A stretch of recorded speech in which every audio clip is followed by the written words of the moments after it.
할렐루야. 오늘 저와 여러분들이 주시는 하나님의 말씀입니다. 로마서 11장 33절로 36절까지 말씀을 통해서 오늘 하나님의 말씀 듣고 또 음성 듣는 귀한 시간 되시길 바랍니다. 우리 제목 한번 같이 읽습니다. 제목입니다. 시작. 네, 깊으신 하나님의 지혜와 지식의 풍성함. 여러분, 우리가 로마서 이제 11장을 마무리 짓습니다. 여러분, 이 로마서 11장까지 우리가 1장부터 11장까지의 말씀을 수요 예배 때마다 나눴는데 1장부터 11장까지는 이제 그 죄에 대한 말씀들이 참 많이 나왔습니다. 죄로 인한 영원한 저주, 형벌, 또 죽음, 심판, 그 죄에 대한 말씀들이 나왔고, 또 그런 교리 부분들이 1장부터 11장까지 나오면서 참 좀 딱딱한 그 말씀들이 계속 진행이 됐죠. 우리가 다 죄인이기 때문에 모든 사람이 다 죄를 범하였으며 하나님의 영광에 이르지 못한다라는 그 말씀처럼 우리 모두가 다 죄인이었고, 또 그렇게 죄인으로서 죽을 수밖에 없는 저와 여러분이었지만, 우리가 예수님을 믿는 믿음으로 말미암아서 하나님께서 우리를 칭의해 주셨다, 우리를 의롭다 칭해 주셨다는 것이죠. 우리는 의로운 자가 될 수 없지만 하나님께서 저와 여러분들을, 예수를 믿는 저와 여러분들을 의롭다 하여 주셨기 때문에 우리가 그 의를 가지고 그 믿음 안에서 우리가 구원함을 얻게 되고 새 생명을 얻게 됐다. 그것이 지금까지 우리가 나눈 로마서의 핵심입니다. 그래서 이신칭의라는 말씀 우리가 아마 많이 들어보셨을 겁니다. 우리는 그렇게 하나님의 그 의를 입어서 우리는 구원받은 백성, 하나님의 자녀가 되는 권세를 우리가 얻게 되었다라는 것이죠. 그렇게 우리에게, 우리 인생들에게, 저와 여러분들에게 정말로 값없이 거저 주신, 그렇게 하나님의 주신 은혜를 우리가 지금껏 우리가 말씀을 나누면서 또 그 하나님의 구원의 섭리를 우리가 말씀을 11장까지 나누게 된 것입니다. 이제 우리가 다음 시간부터 볼 12장부터는 이제는 구원받은 사람, 구원받은 저와 여러분들이, 우리 성도가 어떻게 살아가야 되냐, 이 삶의 좀 직접적인 말씀들이 이제 12장부터 나오게 된다는 것이죠. 오늘 본문 말씀, 사실 오늘 11장 사실 11절부터 이렇게 쭉 12절부터 이렇게 쭉 봐야 되는데 33절부터 36절까지의 말씀만 우리가 함께 읽었습니다. 여러분, 우리는 하나님의 그 섭리 가운데 구원의 그 은혜를 누리며 살아가고 있는 사람입니다. 하나님께서 천지를 창조하신 분이고, 또 모든 만물들이 하나님으로부터 만물이 시작되었고 창조되었고, 하나님께서 모든 것을 지으신 분이라는 것을 우리가 다 믿고 있습니다. 그런 신앙 고백이 우리 가운데 있다라는 것이죠. 하나님은 창조주시고, 또 저와 여러분들은 그 창조주신 하나님이 만드신 피조물들이다라는 것입니다. 이 세상에 존재하는 그 모든 것들은 다 하나님께서 만드셨다라는 것이죠. 하나님의 만드심과 또 하나님의 운행하심 가운데 이 모든 우주까지도 하나님께서 지금 다 다스리시고 운행하고 계신다라는 겁니다. 또 그 이 우주 안에 정말로 먼지만도 못한 이 지구, 또 지구 안에 살아가는 저와 여러분들을 하나님께서 우리를 택하시고 하나님 자녀 백성 삼으셨다는 것, 또 이 지구 안에 살아가는 이 모든 인간의 역사를 그렇게 하나님께서 주관하시고 이끌어 가신다는 것, 여러분, 그것이 우리의 믿음의 고백인 줄 믿으시기 바랍니다. 하나님께서는 이 모든 것들을 다 가능케 하시는 전지전능하신 하나님이십니다. 그 하나님, 또 인간의 역사를 주관하시는 주인 되시는 그 하나님의 경륜과 섭리가 우리가 본 1절부터 11장까지의 그 말씀 중에 다 묻어 있었던 것이죠. 이 하나님의 경륜과 섭리라고 하면 하나님께서 이 세상을 다스리시는 경영, 또 하나님께서 이 세상을 다스리는 가운데 그 가운데 임하는 하나님의 뜻, 그것이 바로 하나님의 경륜과 하나님의 섭리로 우리한테 나타나게 되는 것입니다. 여러분, 우리가 그 은혜를 입고 또 하나님께서 전적인 하나님의 은혜로 우리가 그렇게 하나님께 택함 받은 백성 되어서 이렇게 하나님의 놀라운 구원의 복을 누리고 살아간다는 것을 믿으시기 바랍니다. 여러분, 그렇게 하나님께서는요 세상을 사랑하셨습니다. 우리가 잘 아는 요한복음 3장 16절의 말씀처럼 하나님이 세상을 이처럼 사랑하사 독생자를 주셨으니 이는 그를 믿는 자마다 멸망하지 않고 영생을 얻게 하려 하심이라. 하나님께서 세상을 사랑하셨습니다. 모든 이 지구와 모든 인류를, 인간들을 다 사랑하셨다라는 것이죠. 그래서 하나님께서 구원의 길을 열어 주신 것입니다. 그 구원의 길은 다른 길이 없고 오직 한 길, 바로 예수 그리스도밖에 없다. 오직 예수 그리스도만이 우리에게 구원의 길이라는 것을 우리는 반드시 믿고 기억을 해야 됩니다. 예수 그리스도가 아니면 우리는 구원받을 수가 없기 때문에 그렇습니다. 예수 그리스도 아니면 우리가 생명의 자리로 갈 수 없기 때문에 그렇습니다. 예수님 믿는 믿음 안에 우리가, 예수님께서 이 땅에 오셔서 우리를 대신해서, 저와 여러분들 대신해서 십자가에 달려 죽으시고, 또 그 죽으심 가운데 다시 말씀대로 부활하신 그 예수님, 우리가 잘 아는 그 예수님의 십자가의 구속의 그 은혜를 우리가 늘 기억해야 됩니다.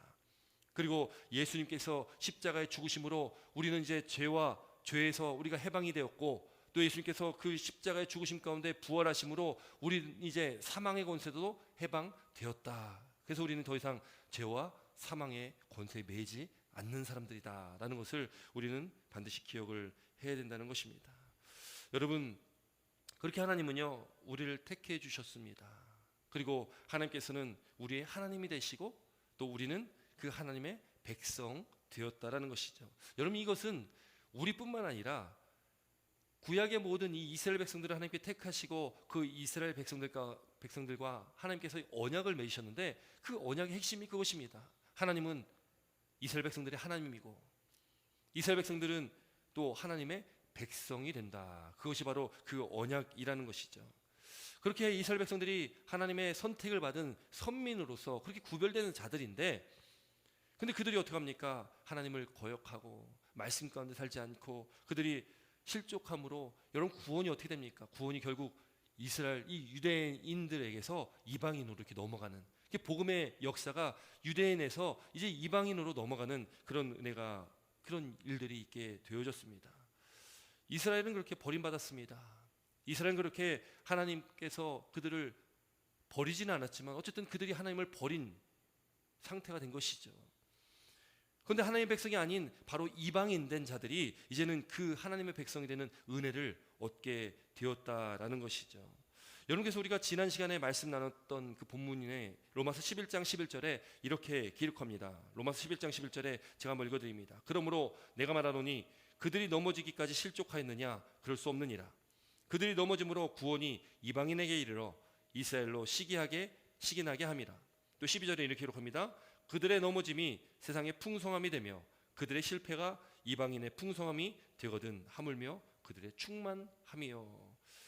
이스라엘 백성들이 그렇게 넘어지고 그들이 실패함으로 그 모든 은혜를 이방인들이 누리게 되었다는 것이죠. 그런데 오늘 우리가 읽진 않았지만 13절부터 이제 우리가 오늘 본 말씀 32절까지의 말씀 보면 이방인의 구원에 대한 말씀과 유대인에 대한 구원의 말씀이 기록이 되어 있습니다. 사실 이 말씀을 다 읽으면 좋겠지만 읽지 않았습니다. 꼭 집에 가셔서 읽으시기를 바랍니다. 읽으실지 모르겠지만 꼭 읽으시기 바랍니다. 이방인들의 구원과 꼭 유대인들에 대한 구원이 어떻게 말씀되어져 있는지를, 이방인들이요 그렇게 정말로 유대인들이 그런 실패함으로 인해서 이방인들이 구원을 얻게 되었다.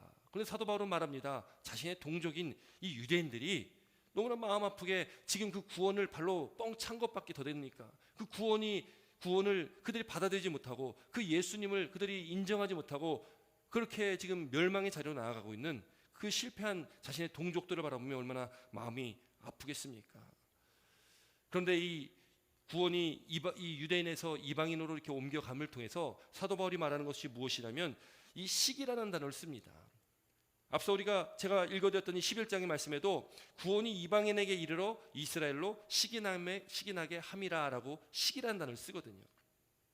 또 14절 말씀 보니까 이는 혹 내 고륙을 아무쪼록 시기나게 하여 그들 중에서 얼마를 구원하려 함이라. 이런 시기란 단어를 씁니다. 여러분, 이 유대인들의 시기, 그 시기를 통해서 그를 통해서라도 좀 회심해라, 돌이켜라, 예수님의 그 복음을 받아들여라, 구원의 자리로 좀 와라.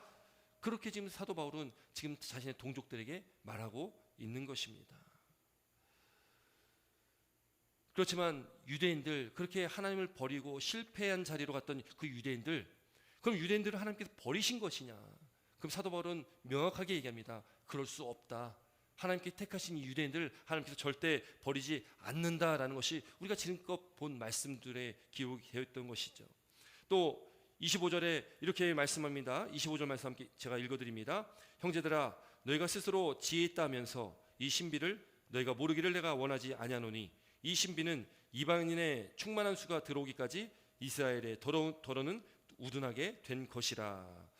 그러니까 이 이방인의 구원뿐만 아니라 이스라엘 백성들, 그 실패한 이스라엘 백성들에게도 이 구원의 문이 열려 있다라는 것입니다. 그래서 이방인의 충만한 수가 찰 때에, 그때에 이 유대인들도 다시금 그 구원받을 수 있는 그 시기가 있다라는 것이죠. 그렇게 하나님께서는 택하신 선민인 이 유대인들 놓지 않으신다는 겁니다. 언제든지 누구든지 주 예수를 믿으면 다 구원함을 받는다라는 말씀을 하고 있다라는 것이죠. 보편적인 구원을 말씀하고 있습니다. 누구든지 헬라인이거나 유대인이거나 어떤 이방인들이라도 누구든지 바로 예수 이름만 믿으면 다 구원함을 받을 수 있다. 그 구원의 자리에 유대인들도, 나의 동족인 이스라엘 백성들도 그 구원의 자리에 같이 참여해야 된다는 것을 사도 바울은 계속적으로 말씀하고 있다는 것이죠. 오늘 이제 본문 로마서 11장 33절 34절에는 이렇게 기록합니다. 우리 한번 같이 읽습니다. 33절 34절 말씀입니다. 시작.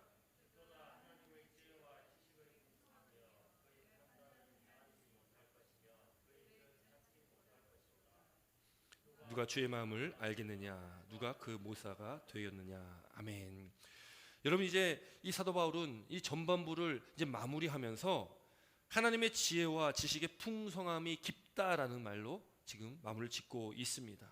하나님의 그 역사, 하나님의 그 경륜, 하나님의 그 섭리, 그렇게 이스라엘 백성들이 택함을 받고 또 그 가운데 이방인들이 구원을 받게 되어지는 그런 하나님 놀라운 구원의 계획들, 그 구원이 이제 온 세계로, 온 만방으로 다 퍼져나가게 되었는데, 지금 이제 유대인들도 그 하나님의 은혜 가운데 거해야 될 것이고, 또 그 하나님께서 이 구원을 이루시는 일들은 우리 존재가 우리가 다 그것을 헤아릴 수는 없다라는 것을 말하고 있다는 것이죠. 여러분, 우리가 구원을 믿고 또 구원을 받았다는 확신 가운데 살아가지만, 여러분, 구원이라는 것, 또 하나님의 그 경륜과 이 섭리는 정말 우리가 다 깨달을 수가 없는 것들입니다. 하나님의 지혜와 지식의 그 풍성함, 그의 판단은 헤아리지 못한다. 우리 인간은 그 누구도 판단할 수가 없다라는 것이죠. 그 길은 찾지도 못할 것이다. 우리 피조물 된 우리는 그 하나님에 대해서 우리가 안다 할지라도 우리가 그 하나님의 그 섭리를 우리는 다 알 수가 없습니다. 하나님의 계획하심을 우리는 다 알 수 없는 그런 존재라는 것이죠. 그렇게 사도 바울은 말합니다. 누가 주의 마음을 알겠느냐라는 것이죠. 누가 주의 마음을 알겠느냐. 여러분, 우리가 그런 얘기 많이 하죠. 우리가 사람의 마음을 참 알 수 없다는 것을 어떻게 표현합니까? 10길 물속을 알아도 한 길 사람 속을 맞나요? 이게 순서가 맞는지 모르겠습니다. 예, 어쨌든 우리가 사람 물 깊은 그 물속의 그 깊이는 우리가 알 수 있지만 사람의 마음, 그 사람의 마음을 우리가 알 수 없다라는 것이죠. 우리가 인간의 마음도 잘 헤아리지 못하는데 피조물이 조물주 되신 하나님의 그 섭리를 우리가 어떻게 알 수 있냐? 누가 주의 마음을 알겠냐라는 것입니다. 그 주의 마음을, 하나님의 마음을 다 안다라고 말하면 그것이 참 교만이라는 것이죠. 누가 그의 모사가 되었느냐. 모사라는 것은 조언하는 자, 의논하는 자라는 의미를 갖고 있습니다. 그럼 하나님에게 조언하는, 여러분, 이게 말이 됩니까? 피조물된 우리가 어떻게 하나님께 조언을 하겠습니까? 또 의논하는 자, 아니 우리가 어떻게 하나님께 의논을 할 수 있겠습니까? 하나님 그렇게 하시면 안 됩니다. 왜 이렇게 하십니까? 그런 말을 우리가 어떻게 할 수 있겠습니까? 비유로 맞을지 모르겠지만 여러분, 개미가요 우리 인간에게 조언해 주는 것과 마찬가지 아니겠습니까? 그 미물이 인간에게 어떻게 조언을 하고 우리와 어떻게 의논을 하겠습니까? 여러분, 우리란 존재는, 하나님과 우리란 존재는 그런 존재라는 것이죠. 그런 관계라는 것이죠. 우리는 하나님의 마음을, 그 뜻을 다 헤아릴 수가 없다라는 것이죠. 그러니 우리가 기도할 때, 여러분, 기도할 때 우리 기도가 응답받지 못하면, 기도 응답이 이루어지지 않는다면 하나님 왜 이러십니까? 하나님 왜 응답하시지 않습니까? 왜 이렇게 간절히 기도하는데 왜 하나님 이렇게 침묵하십니까? 여러분, 우리가 그런 질문 하지 않습니까? 여러분, 그런 질문하는 것 자체가 하나님께 우리는 참 부끄러운 모습일 것 같습니다. 왜요? 하나님의 그 뜻과 섭리를 다 알지 못하기 때문에 하나님께서 우리 기도를, 그 사랑하는 자의 기도를 반드시 들으시고 응답하실 것인데, 가장 좋은 길로, 선한 길로 이끌어 주실 것인데, 그 하나님의 때와 그 하나님의 방법들을 알지 못하면서, 하나님의 그 뜻을 우리가 다 깨닫지 못하면서 우리가 하나님 앞에 그 따지는 것, 여러분, 우리는 그 주님의 뜻을 다 헤아릴 수가 없다는 것을 반드시 기억해야 됩니다. 그러나 하나님께서는 하나님에게 사랑하는 백성들, 하나님께 사랑하신 자녀들을 반드시 놓지 않는다. 이방인뿐만 아니라 그 유대인들 그렇게 예수님을 십자가 못 박은 그렇게 실패하고 처절하게 그렇게 하나님을 배신했던 그 유대인들 또한 하나님께서는 절대 놓지 않는다라는 것을 말씀하고 있다라는 것이죠. 우리는 그 하나님의 깊으신 지혜와 지식의 풍성함을 다 헤아릴 수는 없습니다. 그러나 우리는 믿어야 됩니다. 그리고 우리는 그 하나님을 경배해야 됩니다. 하나님을 찬양해야 됩니다. 하나님의 그 높고 위대하심을, 하나님의 그 지혜와 지식의 풍성함을 우리는 늘 경배하고 찬양해야 된다는 것이죠. 우리 삶 가운데 그런 경배가, 그런 찬양이 날마다 있길 주의 이름으로 축원합니다. 하나님의 높고 위대하심을 날마다 찬양하시길 주의 이름으로 축원합니다. 여러분, 인간은 어떻습니까? 우리는 우리가 높아지려고 하죠. 자꾸 우리는 높아지려고 합니다. 여러분, 인간이 그래서 범죄함이 하나님과 같이 되고자 하는 그런 마음에서 시작된 것 아니겠습니까? 아담과 하와가 선악을 알게 하는 그 과실의 열매를 따먹은 것 자체가 하나님과 같이 되겠다, 하나님과 같이 된다, 그 마음이 있었던 것이죠. 인간은 끊임없이 하나님과 같이 되려고 합니다. 여러분, 왜 바벨탑을 쌓았습니까? 하나님과 같이 그 하늘에, 하나님 계신 하늘에 닿기 위해서 그 교만함 가운데 바벨탑을 쌓은 것 아니겠습니까? 오늘날도 마찬가지입니다. 맞췄느라고 그러죠. 누가 더 높이 빌딩을 지을까? 여러분, 지금 점점 높아지고 있지 않습니까? 끊임없이 인간은 하늘에 도달하려고 합니다. 끊임없이 인간은 계속 발달되고 발전하는 이 과학 문명 속에서 우리가 모든 것을 할 수 있다고 생각을 합니다.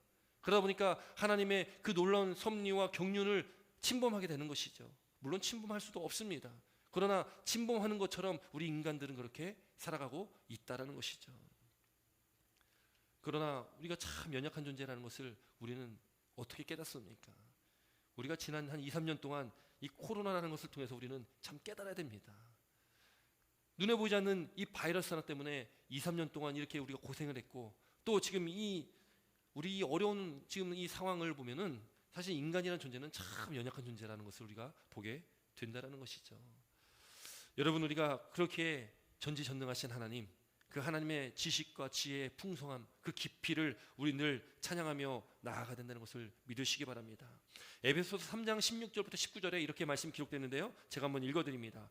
그의 영광의 풍성함을 따라, 하나님의 영광의 풍성함을 따라 그의 성령으로 말미암아 나의 속사람을 능력으로 강건하게 하시오며, 믿음으로 말미암아 그리스도께서 너희 마음에 계시게 하시옵고, 너희가 사랑 가운데서 뿌리가 박히고 터가 굳어져서 능히 모든 성도와 함께 지식이 넘치는 그리스도의 사랑을 알고 그 너비와 길이와 높이와 깊이가 어떠함을 깨달아 하나님의 모든 충만하신 것으로 너에게 충만하게 하시기를 구하노라. 여러분, 여기 보면 그 너비와 깊이와 높이와 길이와 깊이를, 그것을 깨달으라고 말씀 이렇게 기록하고 있지만, 여러분, 그런데 우리가 다 깨달을 수가 없습니다. 그러나 우리는 그것을 찬양할 수는 있다는 거죠. 그것을 인정할 수는 있다는 겁니다. 우리가 인정할 수 있는 것, 그 하나님의 영광의 풍성함을 따라 성령으로 말미암아서 우리가 성령 충만한 삶을 살아갈 때에 믿음을 말미암아 그 믿음 가운데, 또 우리가 그 주님의 사랑 가운데 뿌리가 박히고 터가 굳어져서 우리가 그렇게 지식이 넘치는 그리스도의 사랑을 알며 살아갈 때에 우리는 깨달을 수가 있다는 거죠. 그 하나님의 넓이, 또 길이, 높이와 깊이가 어떠한지를 우리가 깨달아 알 수 있다는 겁니다. 그걸 측량할 수는 없습니다. 그러나 깨달을 수는 있다는 겁니다. 알 수는 있는 것이죠. 알 수 있기 때문에 우리는 그 하나님을 경배하고 찬양할 수가 있는 것 아니겠습니까? 오늘 로마서 11장 35절에 또 이렇게 사도 바울은 말합니다. 우리 한번 35절 말씀 함께 있습니다. 35절입니다. 시작. 누가 주께 먼저 드려서 갚으심을 받겠느냐. 여러분, 이것도 마찬가지로 앞서 34절의 말씀과 똑같은 그런 질문을 하죠. 누가 먼저 주께 드려서 갚으심을 받겠느냐. 여기 세번역 성경으로 이렇게 바꿔서 제가 한번 읽어드리겠습니다. 누가 먼저 무엇을 드렸기에 주님의 답례를 바라겠습니까? 우리가 먼저 무엇을 하나님께, 주님께 드리고 또 그 답례를 바라겠냐, 그런 질문을 하고 있다는 것이죠. 우리가 깨달을 수 없는 그 하나님의 그 은혜와 경륜과 그 섭리를 지금 사도 바울은 몇 개의 질문으로 우리에게 말하고 있는 것입니다. 그러면서 사도 바울은요, 오늘 본문의 말씀에 세 가지 결론을 내리게 됩니다. 우리 36절 한 말씀 한번 같이 있습니다. 36절입니다. 시작. 이는 만물이 주에게서 나오고 주로 말미암아 주에게로 돌아감이라. 영광이 그에게 셋 있으리로다. 아멘. 사도 바울이 내리는 세 가지 결론입니다. 첫 번째는 뭐냐? 이는 만물이 주에게서 나온다. 주에게서 나온다는 거예요. 또 두 번째로는 모든 것이 주로 말미암는다라는 것입니다. 마지막 세 번째로는 모든 것이 또 주에게로 돌아간다라는 것이죠. 이걸 우리가 좀 쉽게 이해하면 우리가 태어나고 이 땅에서 살아가고 우리가 다시금 죽는 것, 이렇게 하면 좀 이해가 좀 쉬울지 모르겠습니다. 우리가 이 땅에 태어난 것도 육신의 부모의 몸을 빌어서 우리가 태어났지만 이미 만세전부터 하나님께서 우리를 예정하셨고 우리를 택하심으로 우리가 육신의 부모의 몸을 빌러 우리가 태어나게 됩니다. 그리고 우리가 이 땅에서 삶을 살아가는데 우리가 이 땅의 삶을 살아가는 것도 하나님의 택하심 가운데 이 땅에서 삶을 우리가 허락하여 주셨고, 그럼 이 땅의 삶이 주로 말미암는 하나님으로 인한 하나님과 함께 살아가는 하나님께 거하는 그런 삶을 우리는 살아가야 되는 것이죠. 그게 주로 말미암은 삶입니다. 그리고 결국 우리는 어떻게 됩니까? 우리는 결국 모든 것이 주께로 돌아가는, 우리는 이제 영원한 그 하나님 나라로 돌아가는 것이죠. 그래서 우리는 본향이다라고 합니다. 우리는 이 땅의 삶, 이 길면 한 100년의 삶을 우리는 나그네 길이라고, 나그네라고 우리는 이야기하죠. 우리가 살아가는 이 삶, 나그네와 같은 이 인생길 가운데 우리에게 지금 예비되어져 있는 우리가 들어갈 그 본향, 그 본향이 바로 우리 하나님 나라이지 않습니까? 그 영원한 그 하나님 나라에 우리는 들어가는 것이죠. 우리는 돌아가는 것입니다. 사도 바울은 그래서 이 세 가지를 이야기합니다. 모든 것이 다 주께로부터, 모든 것이 다 주로 말미암아서, 모든 것이 다 주께로 돌아가게 된다. 이것은 진리이죠. 우리가 이 진리를 믿고 이 진리 가운데 살아가는 저 여러분 되시길 주 이름으로 축원합니다. 그래서 여러분 우리는 고백해야 됩니다. 뭘 고백해야 됩니까? 우리가 예수님 믿고 나서 이 세 가지를 우리는 고백해야 되는 것입니다. 하나님으로부터 우리가 이 세상에 나왔습니다. 또 이 세상에서 우리는 하나님과 더불어 이 세상에서의 삶을 살아가고 있습니다. 그리고 이제 우리는 하나님께로 그 돌아가는 존재라는 것을 믿습니다. 라는 믿음의 고백이 우리 가운데 있어야 된다는 것이죠. 날마다 그 고백이 우리 가운데 있길 주의 이름으로 축원합니다. 그 우리의 존재의 본질을 깨닫는 은혜가 있길 주의 이름으로 축원합니다. 이 땅에 사는 삶이 나를 위한 삶이 아니라 나에게 주신 이 삶이 그냥 내 것이구나, 내 가정과 자녀와 물질과 재능과 그 모든 것들이 다 내 것이라는 생각이 아니라 다 하나님께로부터 왔으니 우리는 그저 청지기로서 하나님께서 나에게 주신 것을 맡긴 것을 나는 잘 관리하고 그것을 통해서 하나님께 영광을 올려드린다는 그 청지기의 삶을 우리는 살아가야 된다는 것이죠. 그런데 우리가 끊임없이 우리가 살아가면서 내 것인 것으로 우리는 착각하며 살아갑니다. 내 것인 것으로 착각하며 살다 보니까 우리는 하나님의 말씀의 길로 나아가지 못할 때가 참 많은 것이죠. 그러다 보니까 자꾸 우리는 세상을 바라보게 되어지는 거고, 그러다 보니까 자꾸 우리가 탐심과 탐욕이 우리 가운데 더 들어와서 우리가 더 많은 것을 갖기 위해서 애쓰며 그렇게 살아가게 된다는 것이죠. 하나님께서 나에게 주신 것, 나에게 주신 이 인생길 가운데 나에게 주신 이 달란트를 가지고, 나에게 주신 이 삶의 환경들 가지고 오직 우리는 하나님의 영광을 위해 살아가야 됩니다. 하나님께서 온전히 영광 받을 수 있도록, 내가 그 영광을 가로채는 것이 아니라 오직 하나님만 영광 받을 수 있도록 우리는 늘 살아가야 된다는 것을 믿는 자 여러분 되시길 주 이름으로 축원합니다. 또 이 믿음의 고백이 입술로만 하는 고백이 아니라 그 고백 가운데 우리 삶 가운데 그 말씀을 따라 살아가시기를 주 이름으로 축원합니다. 말씀을 듣고 안다면 그 말씀대로 순종하시는 그 은혜가 있기를 주의 이름으로 축원합니다. 여러분, 우리가 11장까지 이 말씀 나눈 것들, 또 오늘 우리가 이방인의 구원과 이 유대인들의 구원을 이렇게 말씀을 나누면서 이 말씀이 우리 삶 가운데 얼마나 우리 삶 가운데 이 말씀이 깨달아지고, 또 우리 삶 가운데 이 말씀이 어떻게 우리 삶 가운데 이것이 나타내어지는지를 우리가 깨닫기를 바랍니다. 여러분, 특별히 우리가 살아가고 있는 이 시대에 물론 우리의 이 영적인 삶을 혼미케 하는 그런 사상들이 참 많습니다. 그 중에 무엇이냐면 세대주의라는 것이 있습니다. 이 세대주의 사상을 우리가 굉장히 조심해야 되거든요. 여러분, 이 세대주의라는 것은 이 단어 그대로 이 세대라는 그 말처럼 이 하나님께서 이루신 이 구원의 역사를 이렇게 세대로, 몇 개의 세대로 이렇게 나누는 그런 사상을 말합니다. 이 세대주의에서는 7가지로 이 하나님의 세대를 이렇게 나누게 되어지는데요. 이 첫 번째는 무제 시대, 또 양심 시대, 인간 통치 시대, 약속 시대, 율법 시대, 은혜 시대, 왕국 시대, 이렇게 7가지의 시대로 나눕니다. 근데 이게 왜 문제냐? 오늘 우리가 이스라엘의 구원에 대해서도 말씀을 나눴는데, 이스라엘 백성들이 그럼 언제 구원을 받게 되냐라는 문제가 이 세대주의에서 굉장히 핵심적인 그런 이야기들이거든요. 이 세대주의는요, 영국에서 시작을 했습니다. 19세기 정도에 이 영국에 있는 답이라는 목사님, 그 목사님으로부터 이렇게 시작을 했습니다. 근데 이 세대주의가 미국에 영향을 크게 미치고요, 또 한국에도 크게 영향을 미쳤습니다. 그래서 많은 성도들이, 또 많은 목사님들이 세대주의의 영향을 많이 받았습니다. 대표적인 게 뭐냐면 우리가 잘 아는 666, 베리칩, 또 우리가 코로나를 겪으면서 이 백신에 무슨 칩을 넣어가지고 막 그런 얘기도 많이 있었지 않습니까? 여러분, 이런 모든 것들이 다 그 세대주의 사상에서 나온 것이거든요. 여러분, 이 세대주의가 조심해야 되는 이유는 이 세대주의자들이 주장하는 것들 중에 하나가 뭐냐면 이스라엘의 회복이거든요. 그래서 백투 예루살렘 뭐 이런 얘기 혹시 들어보셨는지 모르겠습니다. 예루살렘의 회복을 이야기를 합니다. 마지막 때에 결국 예루살렘이 회복돼야 된다. 이제 이 유대인들이 회복돼야 된다는 것을 말한다는 거죠. 그러면서 이 종말론이, 이 세대주의가 주장하는 이 종말론이 좀 잘못된 길로 이렇게 나가는 경향이 있습니다. 여러분, 하나님의 구원은 보편적인 구원이고 모든 백성들이 예수를 믿으면 다 구원받게 될 것입니다. 근데 그 구원의 끝을 어떤 이스라엘 회복, 정말로 이 문자 그대로 이스라엘 이 나라가 회복되어진다는 그 세대주의가 아니라 하나님의 구원의 섭리 가운데 모든 믿는 자들이 다 구원받는다는 것을 우린 믿고 그 믿음 가운데 살아가야 된다는 것이죠. 여러분, 그래서 우리는 인류 보편적인 이 구원의 역사를 믿고, 또 우리가 이 세상을 살아갈 때 잘못된 어떤 시대 사조나 어떤 이런 잘못된 사상들에 우리 물들지 말아야 된다는 것입니다.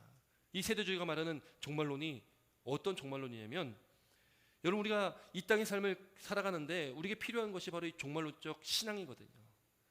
우리는 반드시 끝이 있다는 것을 믿어야 됩니다. 반드시 예수님 재림하신다는 그 믿음과 함께 예수님께서 이 땅에 오실 건데 그 날이 가까워왔고, 그때와 시는 오직 아버지 하나님만 알고 계시기 때문에 누구도 알 수 없고, 그러나 주님께서 재림하시는 그때는 반드시 올 것이고 도적같이 올 것이고 그날은 반드시 이루어질 것이라는 것을 성경에서는 기록하고 있고 우리는 그것을 믿고 살아가고 있습니다.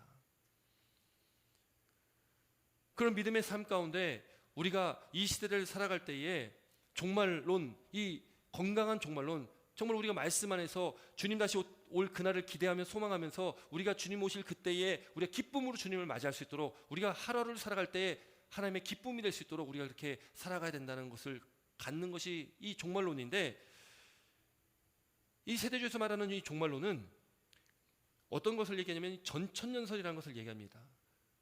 전천년설이라는 게 뭐냐면, 이 계시록에 보면 천년왕국이라는 말씀이 나오는데, 이 천년왕국 전에 재림이 있고 예수님의 재림이 있고, 그 재림 가운데 예수를 믿는 사람들, 또 죽은 자가 먼저 이 휴거, 부활을 경험하고, 그 다음에 그 당시에 살고 있는 사람들이 이 휴거를 겪게 된다는 것인데요.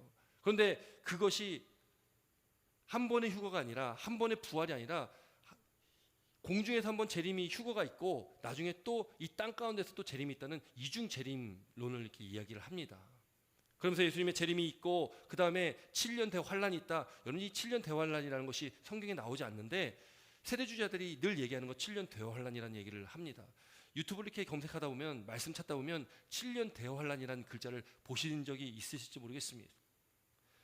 이 7년 대환란이라는 것이 그렇게 예수님의 재림 가운데 예수 믿는 사람들이 휴거를 이루고 부활을 이룬다면 7년 대환란이 그 재림 이후에 있게 된다는 것이죠. 근데 이 7년 대환란은 예수 믿는 사람, 구원받은 사람은 그 7년 대환란을 겪지 않는다는 것입니다. 왜? 이미 우리는 휴거된 상태이기 때문에. 그 다음에 7년 대환란 이후에 천년왕국이 이루어지고 또 새하늘과 새 땅이 이루어진다라는 그런 사상입니다. 근데 그런 일들이 일어날 때에 나타나는 현상이 뭐냐? 예루살렘의 회복, 이스라엘의 회복을 이야기한다라는 것이죠. 어떤 특정한 한 민족을 놓고 그 민족의 어떤 회복, 그렇기 때문에 이 세대주의자들이 문자적인 해석을 하다 보니까 이 구약의 이스라엘 백성들, 그 구약의 이스라엘 백성들은 그냥 구약의 이스라엘 백성입니다. 우리는 어떻게 이 말씀을 봅니까? 구약의 이스라엘 백성들을 또 우리가 이 시대를 살아가고 있는 영적 이스라엘 백성들이라고 우리는 믿고 그렇게 우리가 말씀을 나눕니다. 그런데 우리가 영적 이스라엘 백성들이라고 하는 것 자체도 그들이 인정하지 않는다는 것이죠. 그냥 성경에 나오는 이스라엘 백성들은 그냥 그 이스라엘 백성들만을 얘기하는 것입니다. 그리고 그 세대주의 속에 그렇게 잘못된, 그렇게 빗둘러진 그런 종말론을 가지고 있는 그들이 잘못된 사상을 통해서 이 이스라엘의 회복과 함께 그런 그 당시 일어날 7년 대환란 가운데 있을 여러 가지 이 요한계시로 기록되어 있는 여러 가지 어떤 그 현상들을 가지고 그것을 굉장히 부각을 시킵니다. 그러다 보니까 이 종말이라는 말 들으면, 종말이라는 단어를 들으면 굉장히 불안한 것이죠. 뭔가 큰 일이 일어날 것 같이 우리를 굉장히 불안하게 만듭니다. 어떤 현상들을 굉장히 집중합니다. 그래서 앞서 말씀드렸던 그런 베리칩이나 어떤 666이나 뭐 어떤 이런 것들을 통해서 자꾸 이 시대 이 분위기를 조장하는 경우가 있게 되어진다는 것이죠. 여러분, 구원은 보편적인 것이고 어떤 한 특정한 민족만의 구원을 말하는 것이 아니라 예수를 믿는 모든 사람들의 구원을 말하고 있고, 또 구원을 받은 우리는 올바른 건강한 종말론을 가지고 있어야 되는데, 그 종말론은 우리가 주님 다시 오실 그날을 우리는 기쁨으로 맞이할 그 모습으로 우리는 준비하며 살아가는 것, 그것이 바로 건강한 종말론이라는 것을 믿으시기 바랍니다. 그 세대주의자들이 얘기하는 그런 이 현상들에 대해서 우리가 집중하지 마시기 바랍니다. 그런 것들 가지고 우리가 두려워하거나 걱정하고 염려하지 마시기 바랍니다. 종말이 가까웠다는데, 예수님 재림할 때가 가까웠다는데 지금 막 666, 뭐 베리치, 뭐 백신, 뭐 이런 것 참 시끄러운 얘기들 참 많은데 그런 것에 우리는 그런 현상들에 집중할 필요가 없다라는 것이죠. 우리는 그저 우리에게 주신 이 삶을 살아갈 때에 구원받은 백성으로서, 또 주의 복음이 우리뿐만 아니라 이제는 모든 지금 아직도 예수님 믿지 않는 많은 사람들 가운데, 또 예수님을 인정하지 않고 그렇게 예수님을 배반하며 그들 예수님을 결국 십자가에 못 박았던 이 유대인들에게도 복음이 전파되어지고, 그들 또한 구원받은 백성으로서 그들도 하나님의 구원의 은혜를 누려야 된다는 것이죠. 그래서 오늘날 많은 선교사님들이 지금 그 유대인들에게 복음을 전하고 있고, 또 많은 그 유대인들이 지금 그렇게 다시금 주님 앞으로 개종하며 돌아오고 있다는 것이죠. 사랑성도 여러분, 우리에게 주신 놀랍고 크신 그 구원의 경륜과 섭리를 우리가 늘 기억하고 감사하며 살아가실 주의 이름으로 축원합니다. 우리가 오직 예수를 믿는 믿음 안에서 주님 다시 오실 날이 가까웠다는 것을 믿고 그날을 우리가 기다리며 기쁨으로 준비할 수 있도록 우리가 늘 그렇게 준비된 자로서 깨어 근신하는, 그렇게 하나님 말씀 가운데 살아가는 저와 여러분 되실 주의 이름으로 축원합니다. 가끔 예영이랑 이런 얘기 하다가 예영이가 그러더라고요. 아직 준비가 안 됐는데, 아직 준비가 안 됐다고, 지금 오면 안 된다고 그런 얘기를 하더라고요. 여러분, 우리가 주님 앞에 설 때에 언제 설지는 모르겠지만 준비된 자가 되길 주의 이름으로 축원합니다. 열처녀의 비유처럼, 지혜로운 슬기로운 다섯 처녀처럼 기름과 등불을 함께 준비하고 있어서 신랑 되신 예수님께서 오실 때에 우리가 기쁨으로 맞이하여서 그 천국 잔치에 다 함께 들어가셔서 그 하나님 나라에서 그 영광을 누릴 수 있는 저와 여러분 되시길 주의 이름으로 축원합니다. 세상의 어떤 시끄러운 소리에 집중하지 마시고 오직 하나님 말씀에만 집중하셔서 우리 가운데 말씀하신 그 말씀을 통해서 그 하나님의 은혜를 깨닫고 그 구원의 은혜를 깨닫는 저와 여러분 되시길 주의 이름으로 축원합니다. 기도드리겠습니다.